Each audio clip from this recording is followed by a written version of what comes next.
off. It looks like it's everybody in transportation.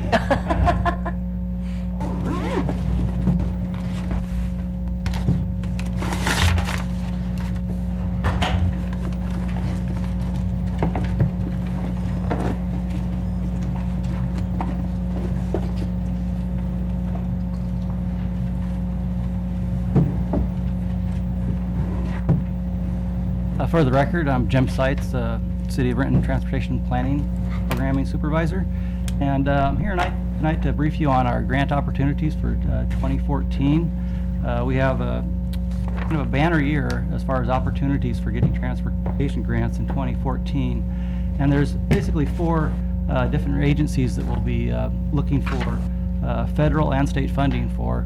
For the most part, these agencies are what they call pass-through agencies. For example, Puget Sound Regional Council is what PSRC stands for. They're our metropolitan planning organization where the local federal funds get passed through those, and then they come out in a competitive program that we compete with other cities and jurisdictions within our four-county area, or in some cases, depending on the program, just our county area. Then, of course, WashDOT is the Washington State Department of Transportation. Have several programs. They are both state and federal programs also. Bridge program, safety, bicycle and ped program, and Safe Routes to School program. We're expecting to call for a project for that with due dates probably in the summer sometime. And FMCIB, which stands for the Freight Mobility Strategic Investment Board, will be also doing a call for projects. This is a program that funded our Strander project, for example. The major criteria is freight-related projects, that particular agency. And of course, TIB is the Transportation Improvement Board. We recently received a grant from them last fall for our Logan Avenue improvements. I'm not going to go over all the details of every one of those programs. It would take a very long time, and I'm just going to give you a brief presentation on the process that we're currently going through and showing you some draft recommendations on what we're going to submit for this particular program. This is the first program that I talked about, the PSRC program. The first big program that they'll be doing a call for is the regional project selection, and it's actually a four-county competition. These are projects that have major impacts on the region. The ones that score the highest are typically mass transit type projects like the Link Light Rail. 6 projects can be submitted by Kitsap County, Pierce County, and Snohomish County. 12 can be submitted by King County. 2 from Sound Transit, 2 from WashDOT, and 2 from the Puget Sound Clean Air Agency. And we compete in 2 of these categories, actually. The 5 projects submitted by Skateboard, we compete to actually have one of our projects submitted there. And the projects that we can submit are all of our projects within our TIP that are north or south of our Cedar River in Renton. And in ETP, we compete for projects that are north of the Cedar River, so we can actually submit projects in both of those categories. Then there's also a county-wide program.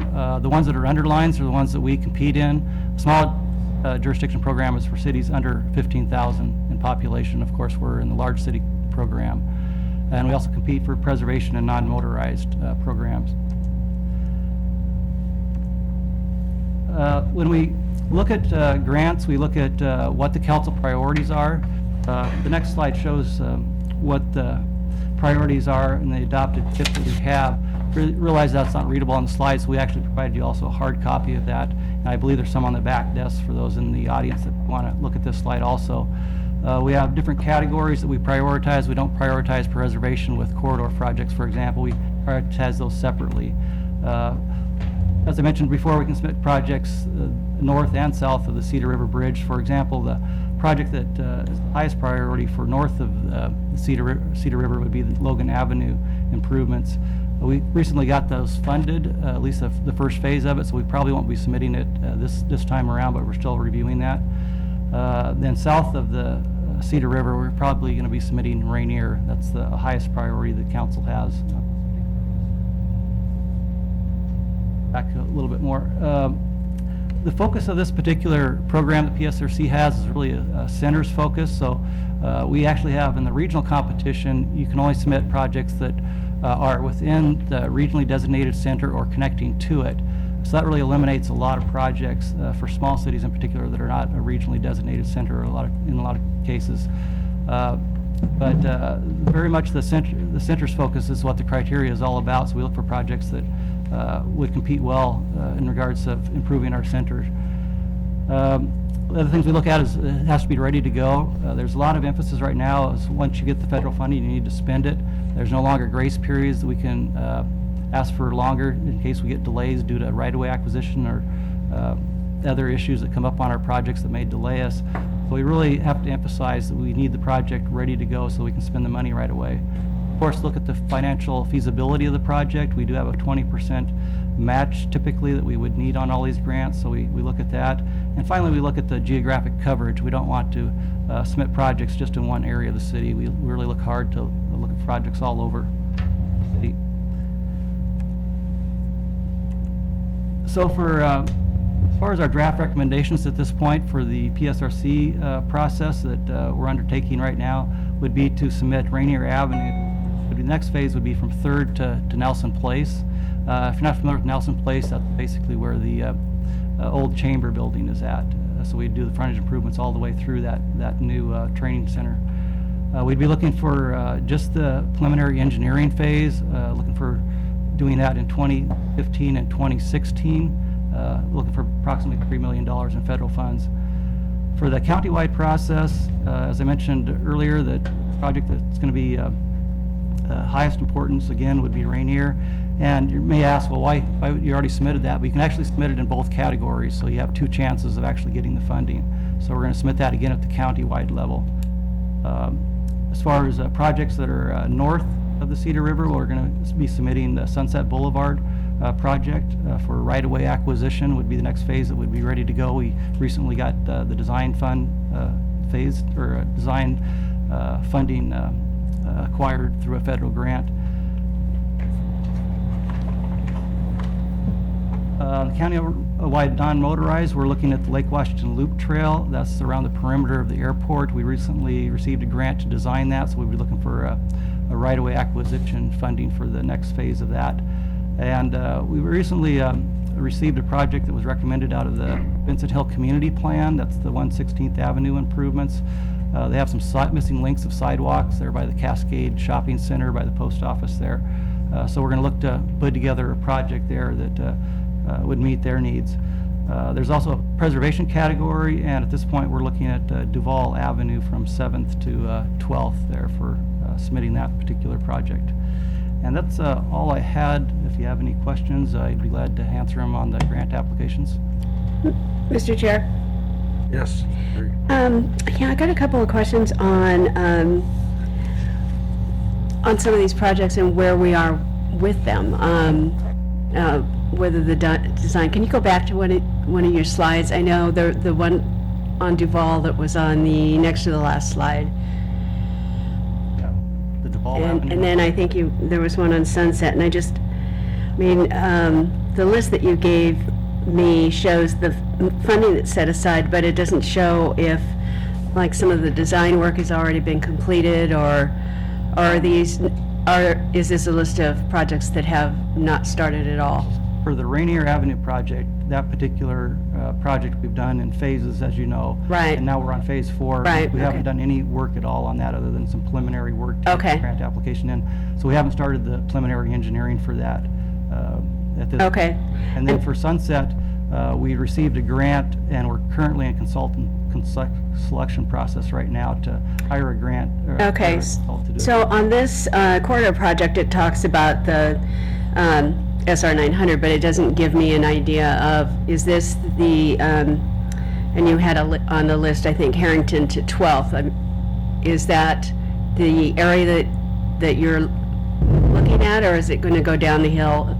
That's what we're currently thinking, because it's a fairly large project and like $25 million. So we're trying to break it down to a feasibly, In phases phase then? that we could potentially get it done. And this is the area that has the new development, like the library. Right, yeah, These- so, We're okay. taking from Harrington to the east to 12th approximately at this point. That Okay. certainly can be re-reviewed when we're doing the. So, grant funding, since that's state project, I mean, it's a state highway, right? Yep. So would we anticipate that they'll be a partner in that? What we typically do is ask them to provide what they call paver dollars, like we did on Rainier, where they contribute money that they would have to spend to pave the road because they're responsible for the pavement. But typically, it's very difficult to get WashDOT to participate in anything beyond that. They looking at priorities of 405 and others, and to get down to the level of SR 900, it would be fairly low on their priority list for providing funding is what we typically do. Okay. Okay, and so, and like with the Duval, I think that was for maintenance, and so that's Right. some of the area that was originally in the county that Yes. isn't in great shape to Right. begin with. Okay, It's a road that our maintenance folks have tell us they spend a lot of time. okay. looking at. So the majority of these really haven't had any work done on them other than some preliminary planning? That is correct. yeah. Okay. Some of them are funded for design, but other than that, we haven't finalized the design by any means, no. Okay, great, thank you. Question. Jim, do you know the schedule for the PSRC grants? We're expecting a call probably the first part of March, and Oh. it's a very long process. It's very involved, as you know, through the different sub-regional boards. But we expect we would know sometime in July what the results of the. What about when we have to submit? It'll be our- probably end of March or maybe a little bit later. It depends on which competition you're referring to. The regional competition will be sooner rather than later.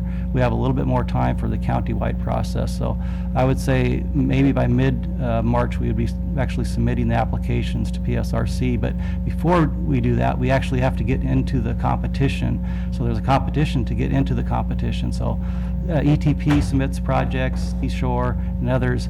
So we compete even to figure out which ones from King County are going to go into the competition. And do you know when we need to have those selected? Is it February?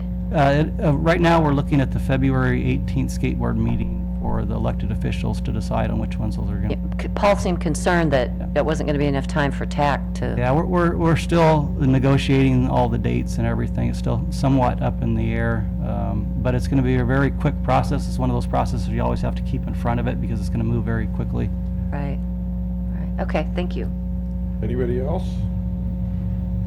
And I'll just briefly tell you a little bit about our implementation of the Rapid Ride.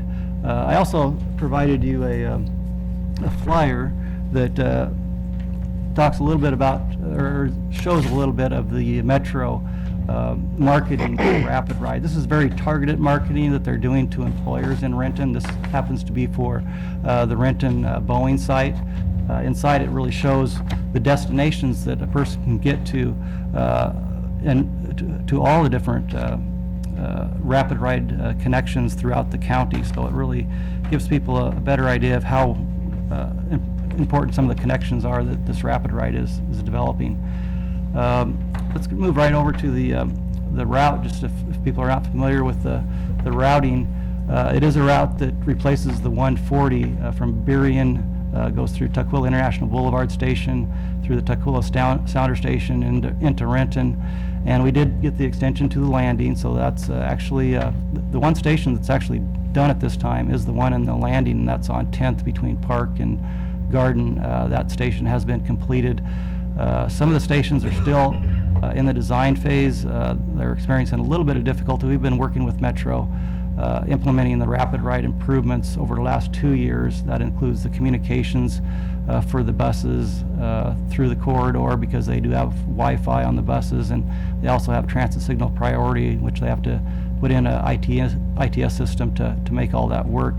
And then they're also putting in stations, and they need agreements with property owners such as Boeing.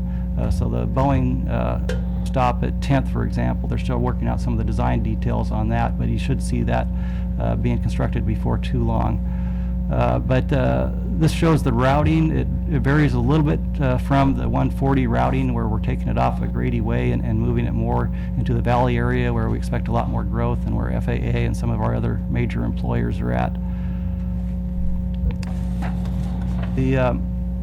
Some of the things that you'll see is the stations, as I mentioned, up on 10th, you'll see a large station like this with some of the real-time bus travel information, so you'll know when the bus is coming.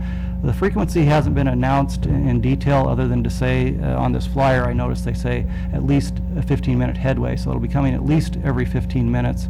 We expect during peak hours to be having it come the frequency to be shorter than that, maybe a 10-minute headway at peak hour or less. But it is being implemented and is scheduled to begin June 7th, which is a Saturday. They usually start their service on Saturday to get it rolling and do any, hopefully, tweaking they need to be doing in the next 2 days before they hit the peak ridership on Monday morning. But be glad to answer any questions if you have regarding the implementation of the Rapid Ride. Any questions?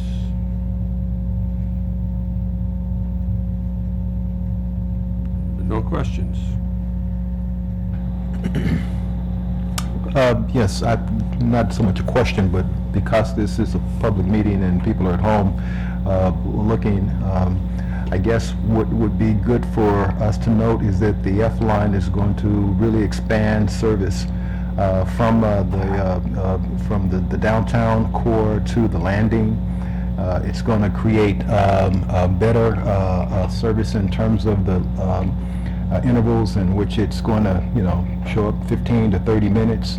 I've had an opportunity to use Rapid Ride and on the east side and also in Seattle, and I can tell you that it's very convenient, and it's going to be very much appreciated for those who use public transportation. So this is a big deal for us, and I know we're kind of quietly announcing it here at this meeting, but it's something to get excited about, and those that are watching at home should know that. Yeah, and like I say, the County Metro is stepping up on their marketing for the Rapid Ride also, so they're doing flyers like I handed out to you, and they'll be targeting different areas around the city for making sure the word gets out regarding the Rapid Ride.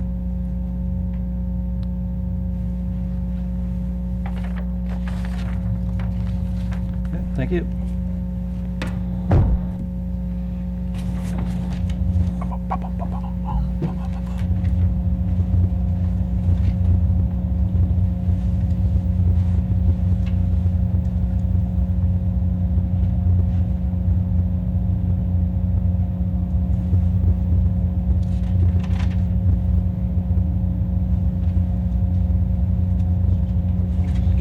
Do you get rid of all the other garbage? It's usually. Oh, slideshow, there we go. Oh, there we go, okay. And then from the beginning. There we go, from the beginning, okay.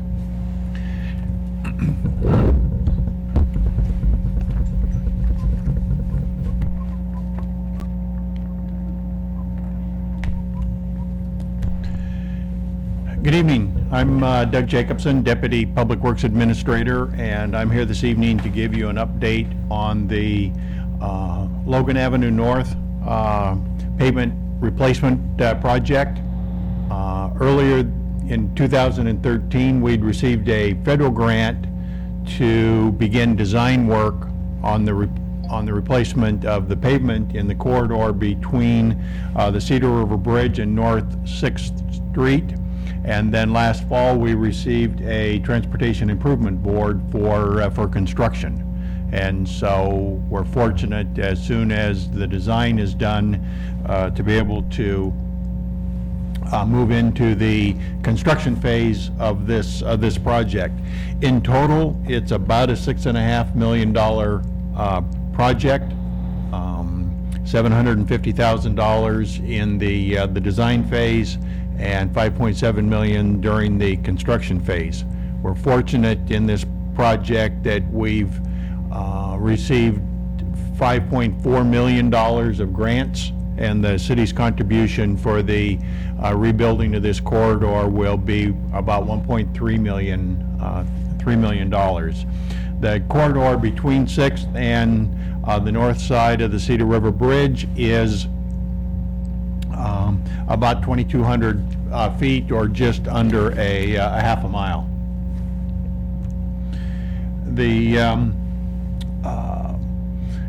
One of the things that council asked us to report on was the preliminary conversations we've had to date with the two major users or presence in the corridor, the Renton School District with the Renton Stadium, and the Boeing Company. A majority of those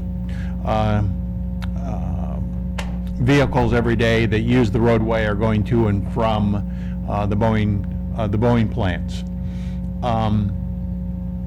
The school district is very supportive of the project, supportive of a realignment of the intersection at North Third that I'll show you in a moment on an upcoming slide. They're very concerned about access to and from the stadium and the parking lot to the south of the stadium in the fall, starting around the time school starts, and the athletic activities that go on at the stadium. Boeing is also very supportive of the project. They've got a parking facility on the east side of the corridor between 4th and 6th, and with their ramp up in employment, they're becoming very parking pinched as they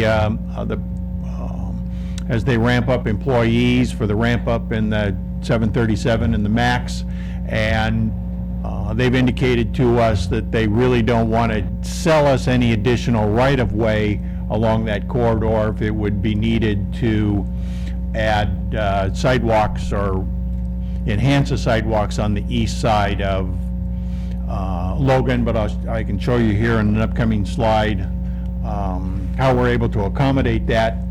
The project itself, after looking at all the alternatives of the concrete panels and the asphalt that's on top of it, the engineers and the geotech engineers have recommended full depth replacement, removal of all of the concrete and asphalt that exists out there at the present time east of the most westerly southbound lane, which is new roadway that was constructed when the multi-use trail was constructed on the west side of the corridor. You can see in this slide some of the major features of the project is to add a good pedestrian corridor on the east side. If you look at the frontage between 4th and North, which is basically the right-hand side of the aerial photo, the existing roadway is not centered in the right-of-way.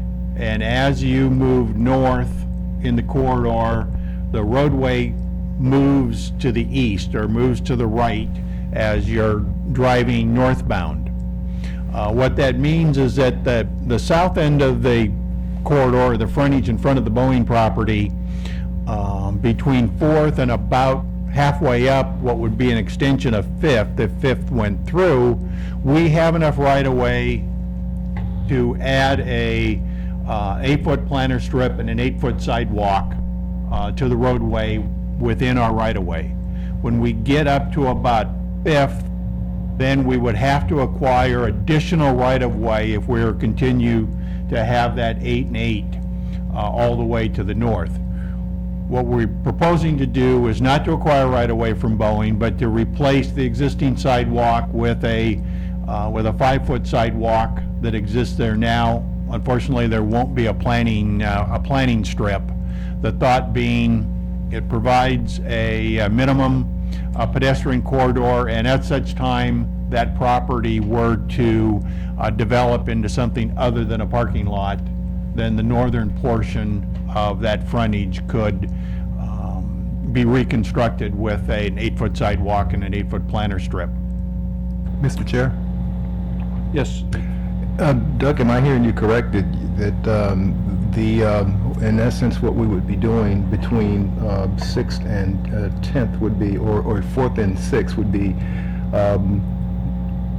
making the sidewalk, the 8-foot sidewalk replacement on half of it, the portion that we have a right-of-way to, but the portion that Boeing has a right-of-way to, we're going to just replace the existing 5-foot wide sidewalk. Because that's all we have ownership, that's all the property we currently own.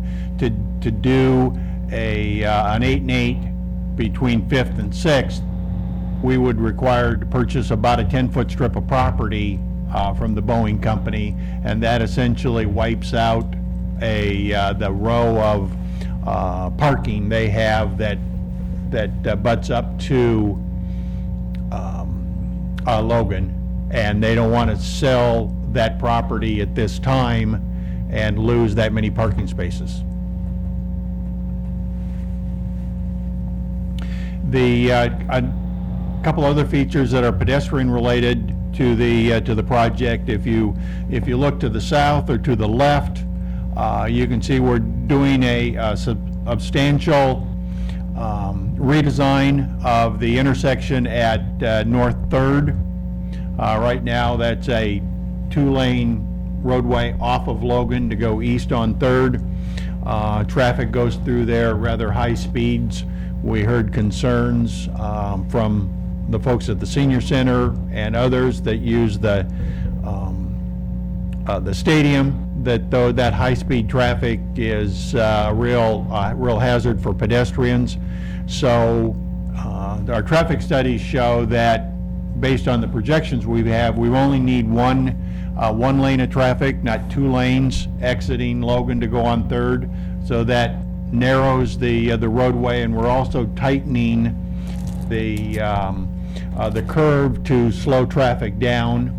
And we will be also adding a hawk pedestrian signal across that exit ramp from Logan to 3rd that will facilitate and stop traffic with a red light for pedestrians to cross. We're then also improving the situation to go east-west across Logan at that location. We'll be installing a traffic signal that will stop traffic on Logan when pedestrians will want to move back and forth across Logan to the west side, be it going to the stadium or to the Cedar River Trail. The one thing, installing what essentially started as a pedestrian signal at that location, is it allows us to give southbound traffic on Logan an opportunity to turn left onto to 3rd. We think that'll be particularly beneficial to some of the people coming from the west side of the landing or the Boeing plants that are headed towards Sunset and 405. Is now, though, in the future, they'll be able to split themselves between 6th and 3rd to move west. At the present time, they essentially have to go across 6th and then down Park to get west, because there's no opportunity to make a left turn southbound at 3rd.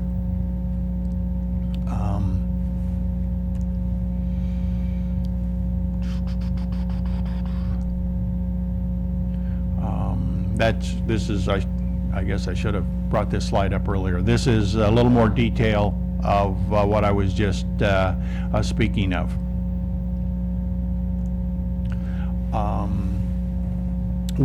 Besides the design of the project, one thing that we're having to spend some time with is the impacts of the construction and the necessity to detour some traffic if you're removing all of the existing pavement. The intent at this time is to do that in 2 phases, removing half of the existing pavement at a time. What that will allow us to do is to always keep Logan open to northbound traffic. We will detour during construction southbound traffic over to Park Avenue to go south and then west. The primary reason for picking this detour configuration was 2nd Avenue, South 2nd, westbound, has much more capacity for traffic than South 3rd going eastbound does. And so really it wasn't nearly as critical from a detour standpoint on Park Avenue, whether more traffic was going north or south, but it was what was happening at the south end at Cedar River and how that traffic could get through that area became the bottleneck. The expectation is, from start to finish, construction may take about 7 months. Worst case, situation is we may have detours for up to 5.5. We're looking at some design alternatives that might be able to shorten that. Some of the things that are controlling the schedule for this project is that area has high groundwater. So with the excavation work, the less we do in the early summer, the more we do in late summer and fall, the groundwater table will be lower, may reduce pumping and give us some better bid prices. But on the other hand, we want to make sure we are done impacting at the south end of the project access to the Renton Stadium by early September. Typically, the best time to get favorable bids is this time of the year, where contractors have not got their summer work booked, and you will have more contractors for this type of outside civil work bidding your projects. So at the present time, we're hoping to finish design this year, be out to bid by this time next year for award and starting construction in the March-April timeframe of next year. And that should allow us to be all wrapped up with the paving and have the roadway reopened in August. Mr. Chair? So Doug, there's no opportunity to do any widening anytime soon. The Boeing company wants to hang on to all that property Correct. for the time being? And you're constrained at the south end by the bridge and the north end by the landing The and landing. Boeing facilities. And so there's really no advantage to Widening. adding another lane in the middle, Okay. besides the fact of not having the ability to gain more right-of-way at a reasonable cost. And you're not going to be doing anything on the west side where the sidewalks and the new paving and stuff? No, that will Everything's that's on the all east? that's all being reused. Okay. And in fact, when we looked at the pavement section and what we would do, one of the considerations that led to the decision to remove the existing pavement as opposed to just try to maybe break up the concrete in place and then build a roadway up on top of it, is then that would have Oh. required us to redo all the curb and gutter Yeah. and drainage systems on the west side of the road. So it actually became cost-effective to remove the existing than it would have been to break up the existing, leave it in place, but then have to rebuild Yeah. the curb and gutter on the west side. Thank you. Hey, Doug, I don't quite understand the intersection at Third. We're gonna put a signal in if I look at the plans right. But yet we're still gonna allow that, the flyby or for the right-hand turn, I guess. Was it ever considered to make all the turning movements at the intersection? Well, it'll be much tighter, but felt that since we've got enough roadway width on Third, even when the Logan traffic would be stopped, you could continue to allow free right turns. And even if you had southbound traffic turning left to go on to Third, both the right turning traffic and the left turning traffic will have their own lane, so there won't be a merging problem. And if you were to delay, there's a significant right turn movement, and if you were to stop that traffic when the northbound traffic has a red light, you then probably need a second right turn lane for stacking because of the short distance between that intersection and the bridge. Okay. And there's kind of a knoll there that they're gonna have to take out, right? I mean, it goes over what was the old railroad track? Yes, there'll be some realignment of the cutting down of that high spot, yes. Okay. Any other questions? When we're done with this, it should be quieter on Logan, right? For the residents? Yeah, it will be, it'll be a full-depth asphalt roadway, so you won't have right now, we actually have a rocking of the concrete panels because they no longer have any stability to carry loads across them. And you also will not have the reflective cracking that has come up through the asphalt, so every 20 feet, you have a crack, and so you lose not only the rocking, but you lose the thump, thump, thump, thump as traffic is going over what essentially are expansion joints. And that's what the residents have complained about, that thump, thump, thump. So Yeah. this will make Yeah, it no, this- smooth and will. This will be smooth, and hopefully when we're done, it'll be nice and smooth as we have ended up with on Rainier. Good, okay, thank you. Any other questions? Thank you. That's exciting news. Yes. Good evening, Mr. President, President Person, and members of the Committee of the Whole. I'm Greg Zimmerman, Renton's Public Works Administrator, and I'm here this evening to provide you a briefing and some information on King County's proposed Transportation Benefit District that is intended to go to the ballot for vote of the people as soon as April 22nd. So I wanted to go through some of the main features of that proposal, and I know that King County is looking to hear from cities and constituents about what they think about the proposal.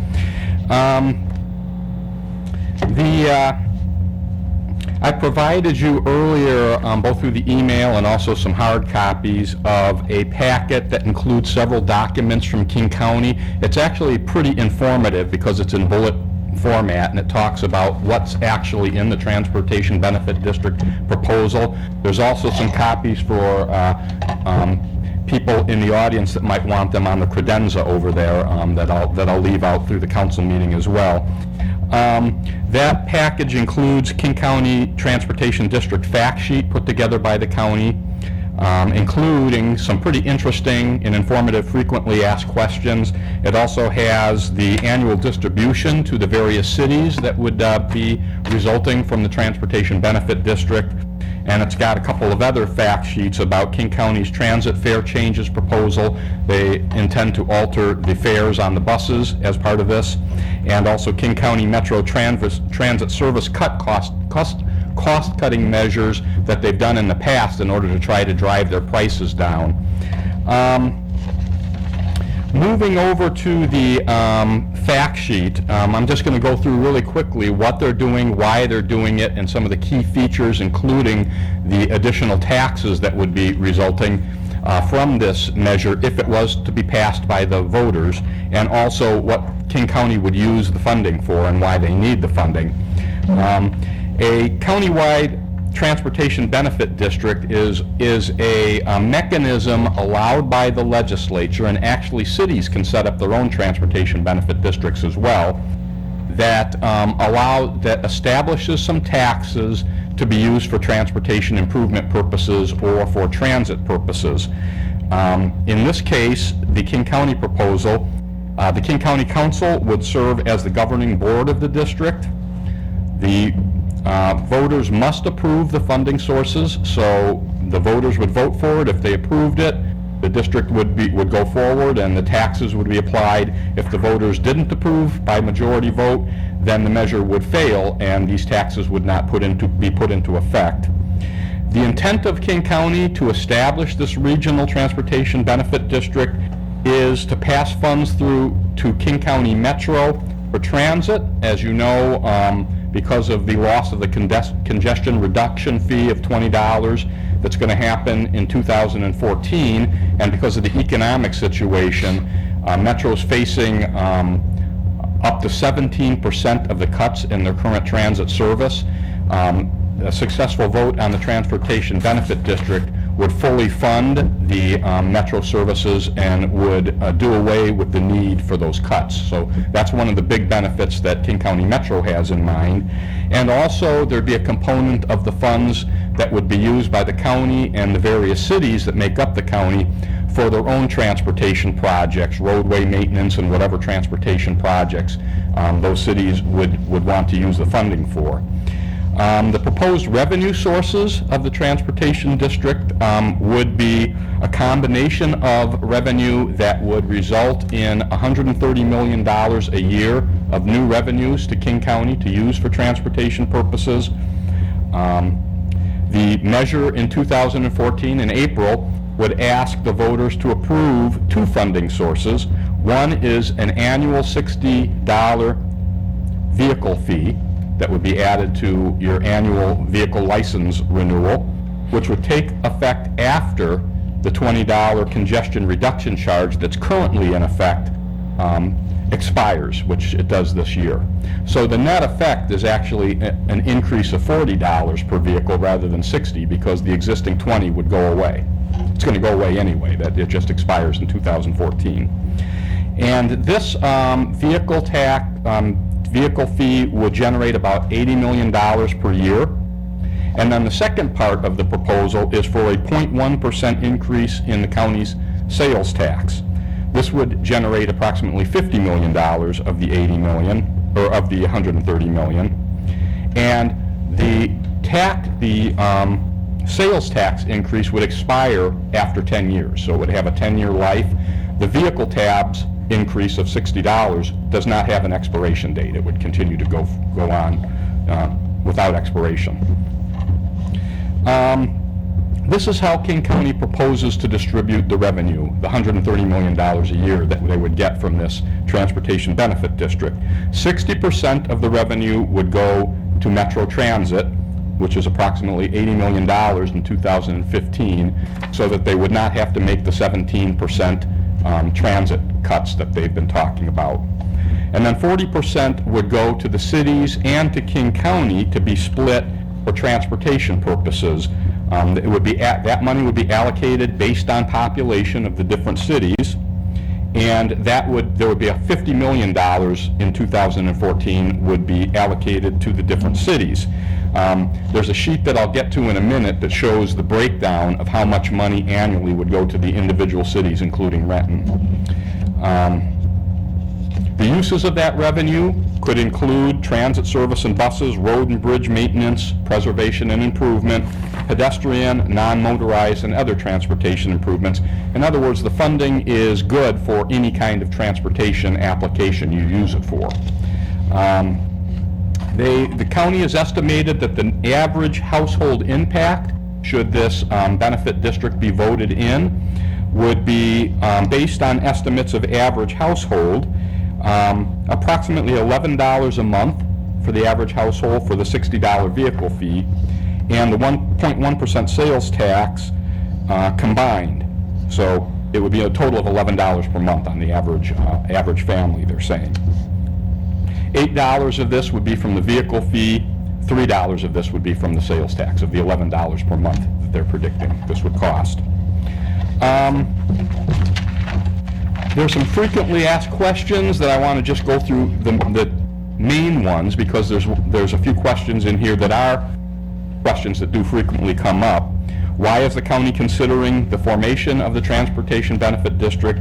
Their main reason is to avoid doing the 17% cuts to the Metro system that is currently scheduled to start in, I believe, October of 2014. So they, as you know, there was quite an effort to include a local funding option in the legislative revenue package, but that did not get passed by the legislature. So King County is looking at this as the recourse that they have to try to save and preserve the transit system without making those 17% cuts throughout the various jurisdictions. They also have a significant need, like the other cities do, for money to repair and maintain their roadways. That's always a challenge, to have enough funding to keep your roads up to your established level of service. And an additional funding source would be helpful to them as well as to the other cities to do that.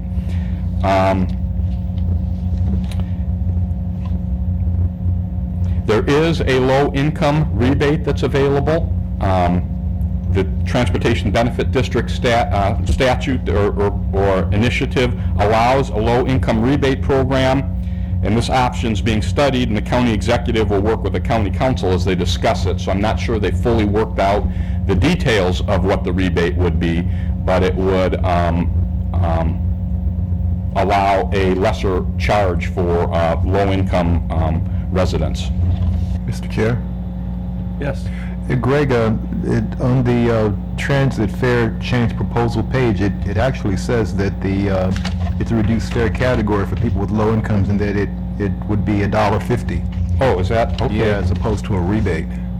So I'm just wanting clarification on that. Is there some kind of a rebate program being discussed, or is it actually just going to be a low-income fare reduction? I think they have a rebate in mind for the actual level of the taxation, in addition to in addition to the transit fare change proposal.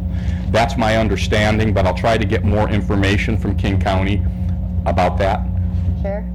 Jim, correct me if I'm wrong, but at RTC last week, or whatever it was, they proposed to us this $1.50 low-income fee, and it's based on 200% of the poverty line, which is what is used by the state for Yeah, food that's stamps. correct. And the one other thing that they'd be implementing is a actual 25% increase in the actual rider's fare. Right. So what I think they estimated about $11 million would be collected with that increase of 25 cents, and they were going to take a portion of that to actually provide those low-income residents the $1.50 fare, which actually reduces the amount that would be increased with the fares to about $6 million, because that's be $5 million about to actually run that particular program.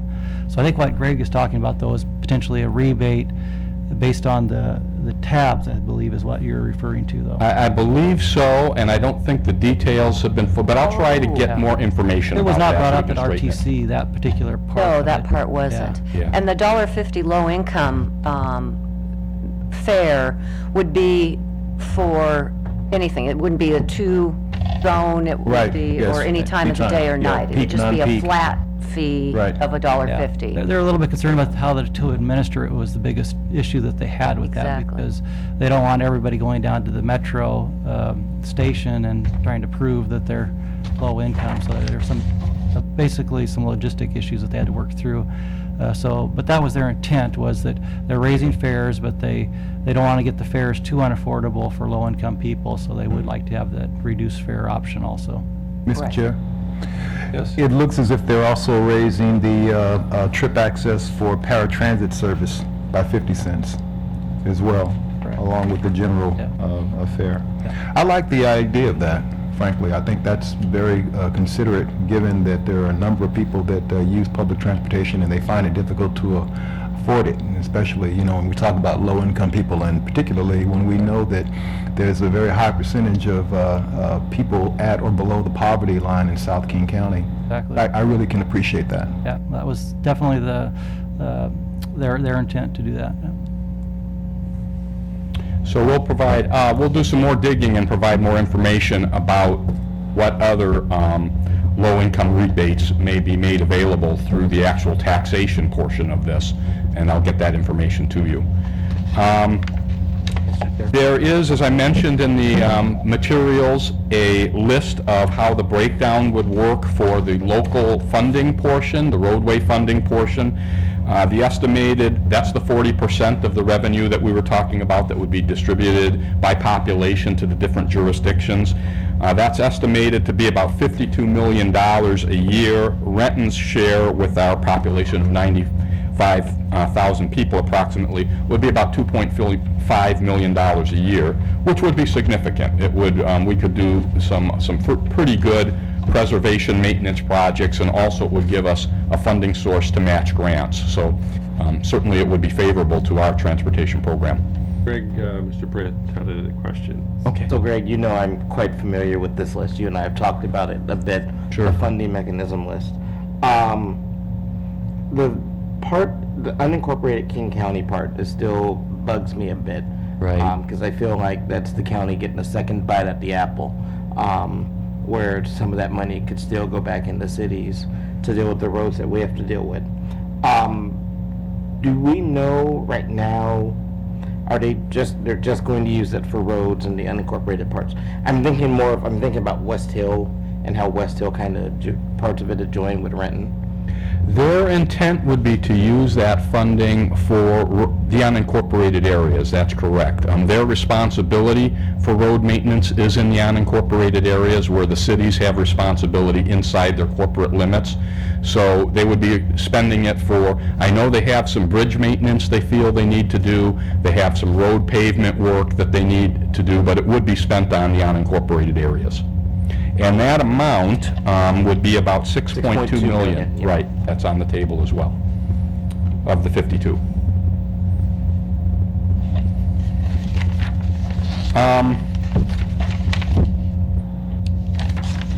There's a few additional points I wanted to bring up that came to light in a discussion we had at the Valley Cities meeting on Friday. We had Deanna Dawson from Sound Cities Association there, as well as a representative from King County, Diane Carlson, to talk about the proposal.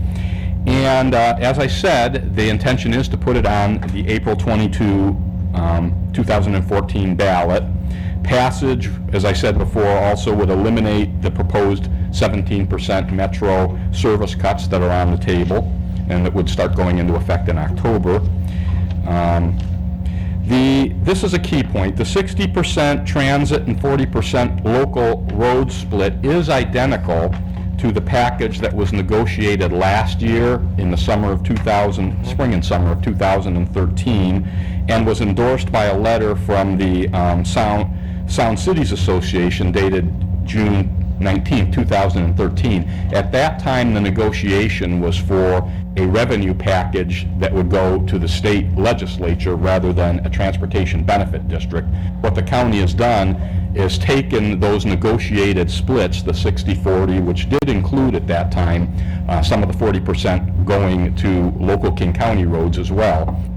They've held on to that split in this transportation benefit district proposal, so they really haven't deviated from what was negotiated with the cities a year ago. So I think that that's a key point, that there is some continuity to what they're proposing in terms of the split. This is a key point that both Diane Carlson and Deanna Dawson made at the meeting on Friday. They feel that there's a majority of King County Council members that support the putting the TBD on the ballot. They're less clear on whether there is support from the individual council members on the 60-40 split. In other words, when you start working down into the details, the King County Council members' positions aren't as well known. So there was a recommendation that should the cities decide to support this ballot measure, it would be important to also indicate that predicated on the split that's been mentioned, and not moving that split to something that was less favorable for the cities. So that's a consideration that I thought was an important point. Mr. Chair? Go ahead. Oh, sorry. I guess my question would be, is there any known discussions that have indicated that council members are considering a lesser split for the cities? Diane Carlson did not mention that. She just left it as an unknown quantity, rather than that she knew that there were some council members that were leaning a different way. She felt that it would be prudent for cities, her advice was that it would be prudent for cities that did feel that they supported the measure, that they might want to make it clear that the caveat is Right. the splits. Right, okay. Ed? So, Greg, yeah, well, at my last SCA PIC meeting, it did come up, and they didn't name names of which council members, but that there are some council members that would prefer a split that would seem a little more favorable to the county. Yes. At Skateboard last week, it was indicated that there are actually two different proposals and again, no names of who that I can remember, but that in supporting one, make sure it's the one that's the 60-40 split, because the other one doesn't have that in there, the two that are being floated currently. And that was as of last Tuesday. Right. I think that is a key point, that it's not just yes or no, we support the ballot, but which form of the ballot you would support. I guess, Greg, my concern is that will it be stated in the ballot that that is what the split is? Because otherwise, it would appear to me that King County can say, well, we changed our mind. Well, we'd have to say we'll only support it if it shows. Well, I know, but. If it's not in the ballot language. But it needs to be in the ballot language or something, because if we don't, then they can say, well, that's not what you voted on, even though we, support it. I mean, for us to send a letter saying, we'll support it if you do this, is one thing, but if there isn't any provision, some agreement either signed by the King County or put on in the ballot measure that that's what it is, they can then I'm not positive that it would get voted on favorably, but they could then say, well, it's really, things are changing, and so therefore we're going to take more money here. I mean, we wouldn't even be guaranteed that they'd spend the 60% on transit. Right. I mean, I guess I've been around King County just enough that I've seen them squirm a couple times, and all of a sudden we didn't get what they promised. So my concern would be is that there's something that is an absolute on the ballot title or something that says that's where the money is, 60% to transit and 40% split among all the other parties. I'll be the first to tell you, I'm not actually happy with that split. But I think, again, if you look at what our taxpayers are paying for Sound Transit bus service per person, is just astronomical. And we're not getting the service. We are subsidizing everybody else. And this could become the same thing. Now, do we need the transit dollars? Yes, we do. But I just want to be sure that that's where they're going to go. Right. Mr. Chair? Yes. Greg, where exactly, and I guess I'm interested in where are we in terms of the process, in terms of what the language in the two shadow ballots look like? When are we going to learn about that, first and foremost? They have a draft ordinance that we can look at, and my understanding is there's some procedural steps the county has to go through first. They have to establish by vote the actual transportation, the TBD district, to set up the membership, even to put it on the ballot. So there's some preliminary steps that they're going through right now. So we can take a look at the draft ordinance and resolution that they're putting together. It was also mentioned that there is a King County Council meeting on February 4th where they will be taking testimony from other cities and jurisdictions and citizens. So one of the things to consider would be to make sure, either in writing or in person, if we had a message, if we had a position we wanted to take, we would get that input in during those upcoming meetings as well. So there's certain steps that we can be watching very closely as they move forward and trying to make sure that they're going in the right direction, that the ordinance and the resolution says what we need it to say in terms of the split, and try to keep informed of the process. Right, okay. And then the other thing I wanted to just make a comment about is that, I'll be one of the first to agree that Sound Transit is woeful in providing the level of service to our residents in comparison to the dollars that they receive from us. However, that's different than Metro.